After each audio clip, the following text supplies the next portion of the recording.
Hello everyone, welcome back to another review. However, in today's review, it's gonna be a little bit different. Rather than reviewing an official merchandise character, why not review a custom character?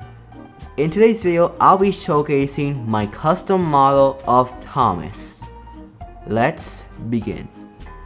So this model actually started as a custom way back in 2020 when I was returning back to making customs.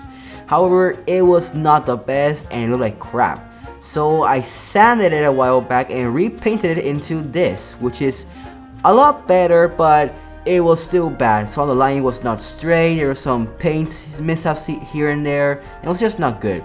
So finally, a couple months ago, I decided to resand it and repaint it. As you can see by these progress pictures, I took my time and used masking tape to make sure I got the lines as straight as possible and to make sure the engine looked fine. However, in this picture, which you can see I'm trying to straighten out the lining on the side tanks, it turned out to be way too thick, so I had to repaint it, and this is the picture of me repainting that side. Luckily after that, the line was thin enough and actually looked good. And after all of that work, Thomas was finally done. So let's go into the model first. First off, the model can change faces. It can go from happy to sad and to angry. He also has a shock face, but I lost that sadly. But it can also have that face too. The line on these sides was done with a very thin paintbrush and so a very steady hand.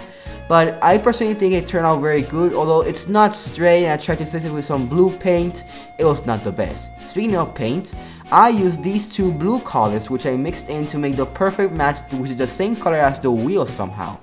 After that, I took some clay seen in this picture and I modified to extend the side tanks or wheel arches, however you want to call them, to make it a bit more accurate. And what I did is basically I formed a wheel arch and then cut it in half and used half and half for each side, which obviously worked. After that, the lining here on the side on the avoider was done with some masking tape as well. However, some paint did bleed through it, so I had to repaint that, but now it looks fine. The thing that I regret the most for this model are the windows, as some of the windows are either too big or too small. It's nothing that bothers me too much, but you can definitely tell which one was used paint and the other was Sharpie.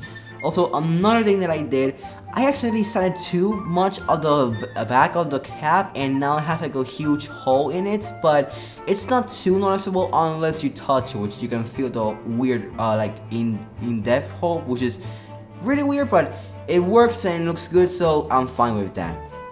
And that's pretty much my custom model of Thomas.